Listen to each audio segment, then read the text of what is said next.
Hey guys, I'm Daisho and I'm here bringing you round 2 of the Twisted Draft, and before I even get going I have to sincerely apologize. The camera angle for this match is really not great. For the most part you can see what's going on, but there's definitely going to be points where there are cards that are out of the shot and you won't be able to see them, but hopefully the commentary and the cards popping up will keep you with an idea of what's going on, and for the most part the important cards at least are in the frame. Except there's a card, Sold Caesar, which is super important, but is always on the left for whatever reason. But anyway, my opponent comes off out of the gates with a really cool start. He's going to play a Shore Crasher Mimic into a Favor of the Overbeing, which is from, I think, Eventide, and it's the enchantment that gives green creatures +1/+1, and Vigilance, and blue creatures +1/+1 and flying. And then the Shore Crasher Mimic says that whenever you play a blue and green spell, it becomes a 5/3 with trample, I think. So it would have been able to hit me for 7 and then a bunch of damage from there after. But luckily, I had an unsummon to take care of it, and I was really happy when that was the case. Otherwise, I definitely would have been in really bad shape. And yeah, I mean, I got to kill the Favor of the Overbeing with the Unsummon and send him back a turn with the Shore Crasher Mimic. And now I'm just able to play an Ogre Resistor 4/3 for 4. And yeah, I mean, I'm feeling pretty ahead here. I have a lot of lands. I may have kept 5, but I do have a Dominus, so that's why I'm just going to be able to attack here and not worry about my opponent hitting me back, because I'm just going to drop a Dominus. Although then I saw that he had like one blue open, and I knew that there were a couple of Dissipates going around in the draft, so I decided not to play the Dominus because of the fact that I'm already ahead on board, so my opponent has to do something before I do. So I'm just going to wait for him to play a spell, and then once he does that, I can play my Dominus and hopefully not get countered or anything. But what he does is that ends up he plays a Guardian's Mage Mark, making his guy a 3/2, and yeah, the Mage Mark allows him to flash it in, and also if he ever enchants another creature, then that creature will also get +1/+1, because Mage Mark just says creatures you control that are enchanted get +1/+1, which is actually pretty funny. There's a small situation later on where that's sort of relevant. But anyway, he's just going to hit me for 3, and that's not really where I want to be. I don't want to be in a race type situation. I want to just be dominating this game, because I mean, I feel like I have bigger and better creatures than him. But anyway, he's going to play this Bladed Sentinel. It's a 2/4 for 4. He can give it Vigilance since he's got white mana. And now I can just drop my Dominus, and that is exactly what I'm going to do. I'm going to hit him for 4. He obviously can't block since he's got a 2/4 and I've got a 4/3, and I'm going to play Dominus. So not only does this Dominus threaten to kill him very, very quickly, but it also is a 4/4 blocker that will just get in the way. And yeah, I mean, it's right out of the shop, but you know it's there. It's a 4/4 flyer, and it is definitely very, very threatening at this point in the game.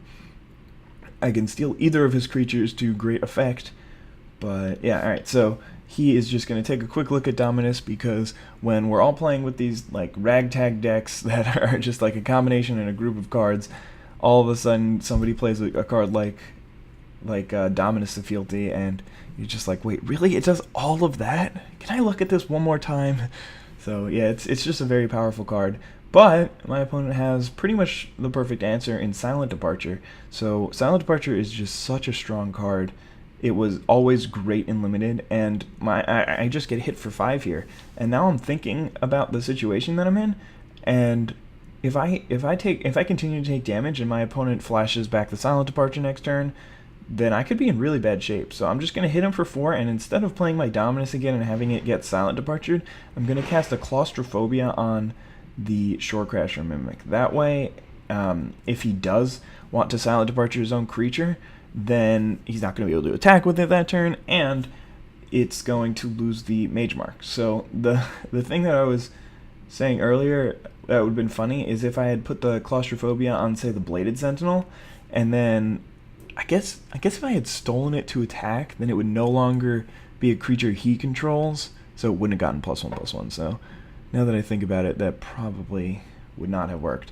But anyway, Claustrophobia is going to resolve. My opponent's going to be okay with that, and it's really looking like I'm very, very ahead. I mean, he's got the Silent Departure in the graveyard, which will probably buy him a turn of my Dominus, so that'll be pretty nice for him. But still, I am definitely in the driver's seat at this point. He's got to come up with a spell or creature or whatever that will actually significantly hurt me. But anyway, he's just going to hit me for 2, and then he's going to drop a Soul Caesar, which will... Oh, yeah, see, actually kicking the camera there, he accidentally kicked the camera. I think it helped a little bit with the shot, but not much. You get to sort of see his lands a little better. Anyway, Soul Caesar comes down. Soul Caesar's pretty sweet when it's a 1/3, and if it deals combat damage, if 1/3 flyer, if it deals combat damage to a player, then it can steal a creature, basically.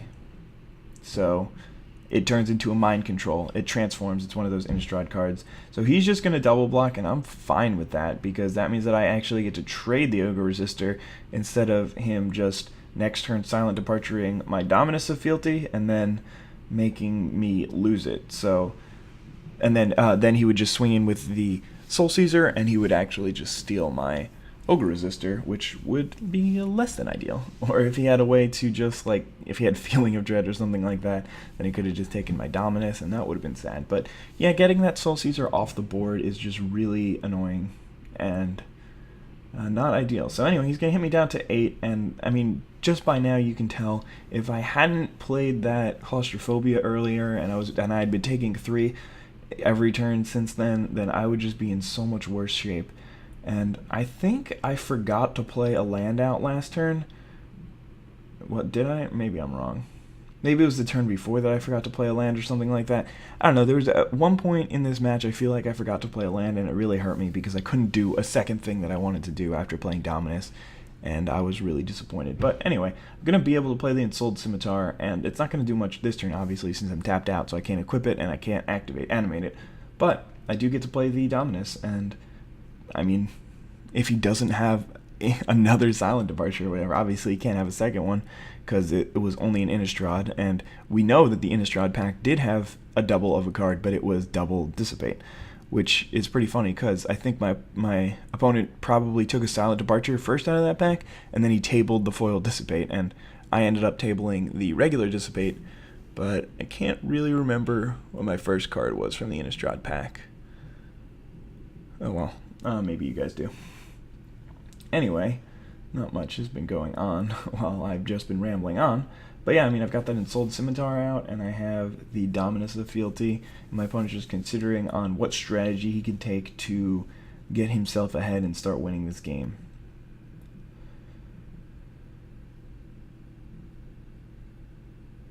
Alright, so he's going to cast a Nurok Spy, which is a really interesting card. It's unblockable as long as I have an artifact out, and I have that Ensouled Scimitar that I just played. Oh yeah, by the way, he played a Wayfarer's Bauble at some point in this game. I don't know if it was last turn, if it was way, way long ago, but it wasn't too relevant, so I didn't bother, like, searching for when he played it, sorry. But anyway, Nurok Spy is really good against me because I have some artifacts in this deck. I have an artifact sub-theme, but what is pretty funny is that it's unblockable for both of us since we both have artifacts out, which is definitely pretty interesting.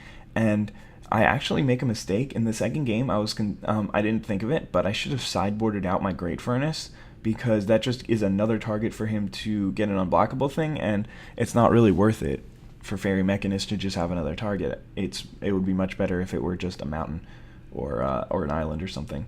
But anyway, I'm gonna cast a Divination here, and never unhappy about casting a Divination. I mean, I've learned to respect it since Elixir and M14. It's been so good for me in both of those formats. So, I mean, I'm just going to start playing Divination whenever it's in the format. I'm just going to be like, if the first draft that I'm doing, if I can find some Divinations, I'm just going to take them, and I'm going to be happy.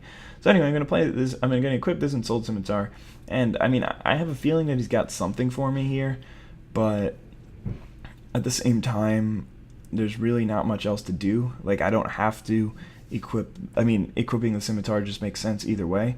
But yeah, he's going to Azurius Charm my Dominus. And so far, all Dominus has done is get Silent Departured twice, Azurius Charmed, and it dealt 2 damage in the way of a Nurok Spy. But yeah, anyway, I've got a Shimmering Glasskite, so I'm just going to play that thing. And it's really clutch here, because he would have to have 2 ways to target it to even get in any damage with the Bladed Sentinel. I mean, he can still hit me with that Nurok Spy, but hopefully I will be able to do a little bit more damage myself because I'm going to be able to drop the Dominus next turn.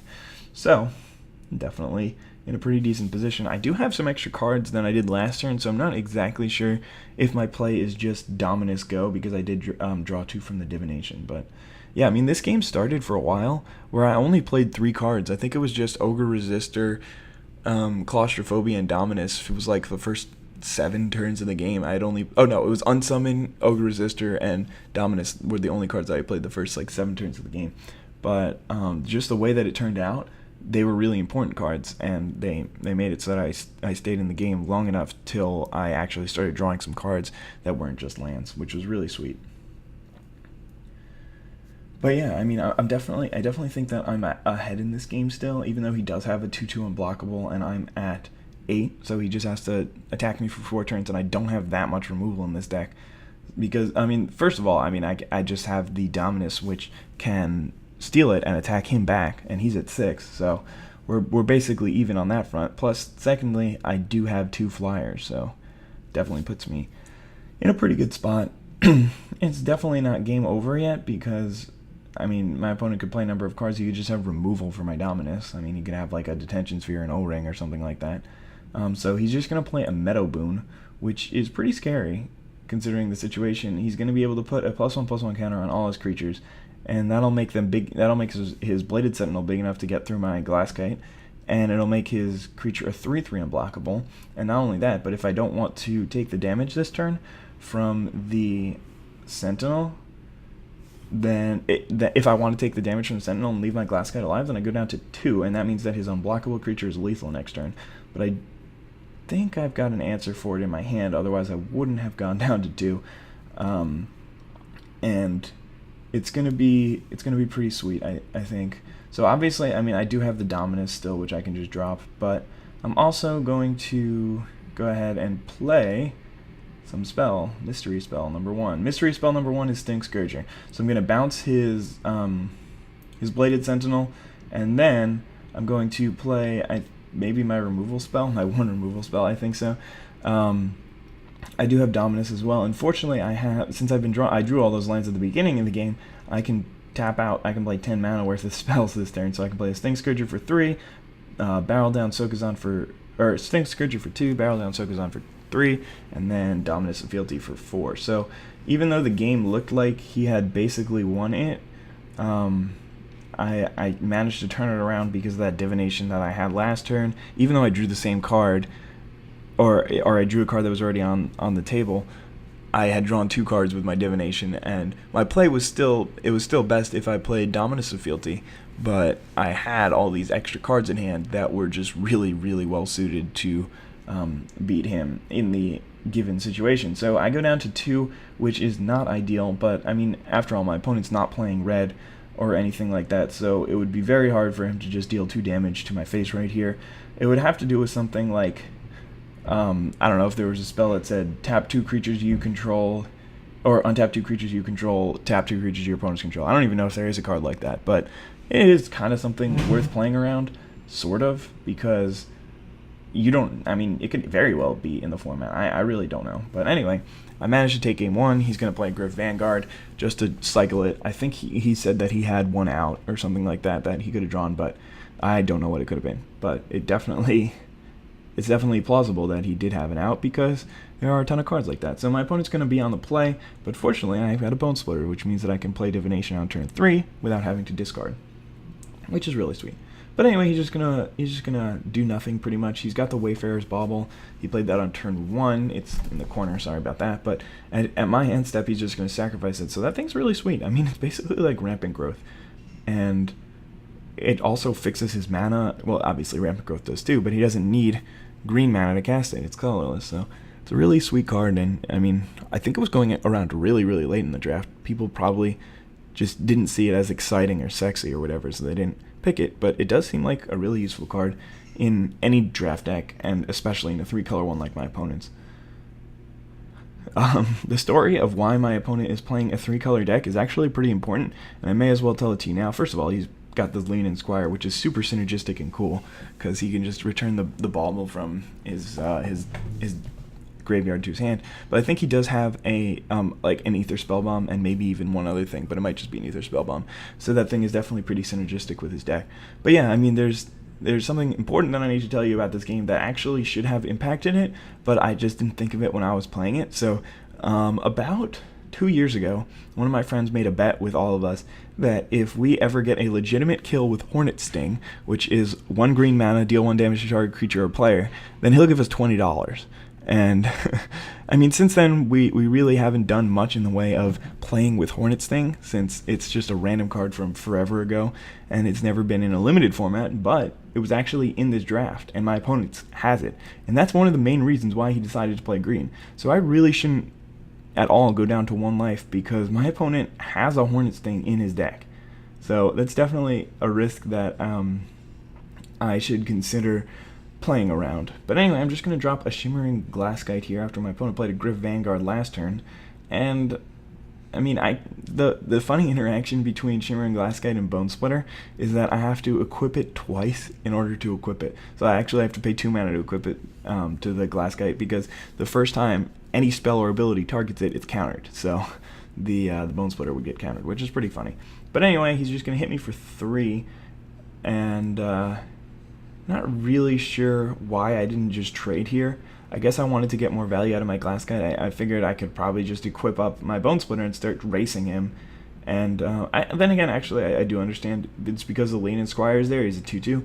So if I trade here, then I'm still going to be taking 2 every turn until I draw another creature. I don't know if I've got one in hand or something like that. But he's just going to play an Aether Spellbomb, which is less than ideal for me. But then again, it's not the end of the world. It does sort of mean that I don't want to double equip the Bone Splitter to my Glaskite, because then it's not going to counter the Spellbomb. So I am just going to attack him for 2 here, which is super risky now that I think about it, and drop an Ogre Resistor. And then I'm going to make a misplay here, and I'm going to leave the island up and not equip the Bone Splitter to it. I'm really not sure why I do that, but you'll see next turn that that's actually really bad, and it comes back to hurt me. I mean, I think maybe I was bluffing Unsummon, but it's almost never worth trying to bluff a card when you can actually do a positive thing that will impact your board.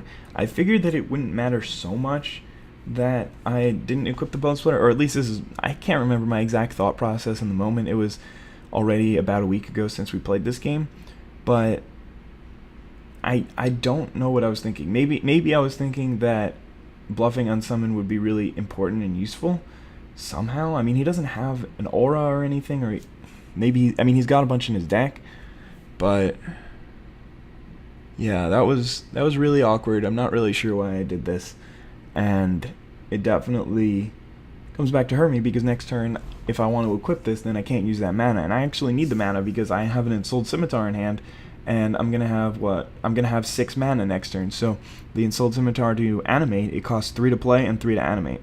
So then I won't be able to equip the Bone Splitter because I'll be using exactly 6 of my mana, so less than ideal. But anyway, and I mean, he does have an Aether Spellbomb, and I think that was why I was like, well, if I equip it, then he's definitely going to bounce it to my hand. But if I don't equip it, then it's not going to be as good of a target. But that's a really stupid idea, because I'm just using the mana anyway, so definitely not well thought out and not the right play. So, I mean, at least I can figure out when I'm watching it back that I make mistakes. I definitely did not play a lot of these games perfectly, and that's really, I think that's understandable, because I'm playing with a lot of Magic cards that I haven't played with before. Then again, I mean, my deck is not really too synergistic or confusing. A lot of it is just creatures, flying creatures, bounce spells, draw spells. And, I mean, there's a couple of interactions, but for the most part, I mean, I've got some big creatures, some bounce spells, some flying creatures, and some draw spells, and 1 counter. And I guess 1 removal spell too. But anyway, it's just standard things that you see played all the time. But yeah, here my opponent's going to drop a Soul Caesar. So first of all, it's going to halt my offensive with the Glaskite. Second of all, that is going to get me really scared, because now my opponent can do something crazy. And yeah, anyway, I'm going to equip the Bone Splitter here for whatever reason and attack him for 6. And I'm not sure why, but I guess my opponent wanted to have a better target for the Aether Spellbomb, but I mean, I guess it doesn't really do him much good here. All it's doing is saving 6 damage. So just because it's on the, like, that's what's pretty awkward about Aether Spellbomb, is your unsummons you really need to plan out, and you can't have your opponent know that information. Once your opponent knows that information, then they're in a lot worse shape. But yeah, I'm just going to play the Ensouled Scimitar, and I mean, in the end, I think it just gets countered. If I recall correctly, yeah, he's just going to dissipate it. So it's not even going to matter that I messed up so badly on the mana, but if I hadn't done so stupidly, then I actually would have been able to animate it this turn and block his Gryff Vanguard or his Soul Caesar or both, and it's really bad because, especially since he's got that Aether Spellbomb, so if he has a way that he can bounce my Glasskite, or like target my Glasskite then bounce it, then he would just be able to swing with Soul Caesar, steal my Ogre Resistor, and get rid of basically my only creature on board, so that would have been really bad for me. So I definitely misplayed, but got lucky. I mean, I sort of got lucky that my opponent had a counter anyway. It wasn't that lucky, because I ended up losing the Scimitar anyway, but yeah. Alright, so he's just going to hit in with the Soul Caesar and the Gryff Vanguard, or just the Gryff Vanguard, I guess. Yeah, leaving the Soul Caesar back so he can block my Glasskite, I guess? I don't know. There's no real reason to attack, because I've shown that I'm not going to trade the Glasskite for the Vanguard, and there's no reason for him to tap out his Soul Caesar. So he's just going to Silent Departure my Ogre Resistor. And this is a part where I was a little confused, since I think if I were in his position, I would have Silent Departure and Aether Spellbombed the Shimmering Glasskite and stolen my Ogre Resistor with the Soul Caesar. That way he just basically gets rid of any threat that I could possibly mount, as well as setting me back a turn. And I mean, just basically the 4/3 is just a card that I can't deal with. So I'm just going to learn my lesson at least this time and equip the Bone Splitter on this turn, and then I will shift the turn right back. And my opponent is going to Perilous Research at end step, which is a pretty sweet card, especially at this point in the game. We both have so many lands. I mean, it sort of matters for me. Like, for the most part, I've been tapping out almost every turn of the game for all of the games that I've played. And I mean, I guess there was a couple of games in the first round, or a couple of turns in the first round where I wasn't really doing that. But I mean, with Train of Thoughts and Divinations in my deck, I'm really just playing a lot of spells all the time.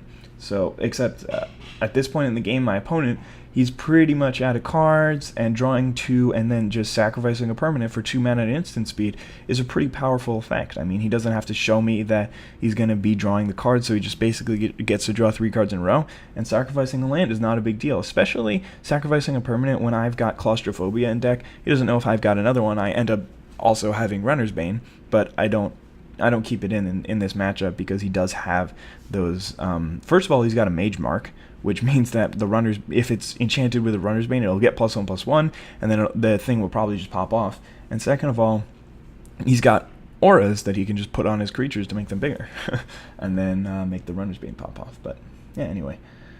So that obviously just an easy sideboard out. Sorry, had to clear my throat. I probably should have faced another way before I did that, but he's going to play an Ocular Halo, which is really sweet in his deck with Mage Mark. He's actually got 2 of them. I'm going to spoil it right now. He showed me after the match. He's got 2 Mage Marks, and Ocular Halo would definitely be able to pump his creature, but he's just going to put it on the Soul Caesar, and I'm not too happy about that. I don't have an unsummon or anything right now, but it's definitely not the end of the world. He's going to give it Vigilance and then attack with it, with the Soul Caesar, but he's going to hit me down to 3 with his Vanguard, and I think he's going to play a Beetle Form Mage. So, from my opponent's point of view, he is just significantly ahead. First of all, he's got Lethal on board with his Beetle Form Mage. So he can hit me for 4 with the... Or I guess I would have to chump block the Beetle Form Mage and go down to 2. He's just going to chump with the Leanin' Squire to stay at a healthy life total, play around a Fireball or something like that. But I mean, right here I'm in just very, very bad situation. So what some people might do, I think that this was actually a really good play on my part. What some people might do is just tap all their mana and draw cards, because I have this Replicate spell in hand. But instead, I just decide to draw 3, and I know that I can draw into either my Sting Scourger or my Disperse or my Unsummon. So I really don't want to completely tap out. I just want to draw cards so that I'll still have 2 mana left over. And luckily for me, I do end up drawing the Disperse. I was so happy to see that card. I also have the Claustrophobia, which is another really sweet draw, though I can't cast it this turn.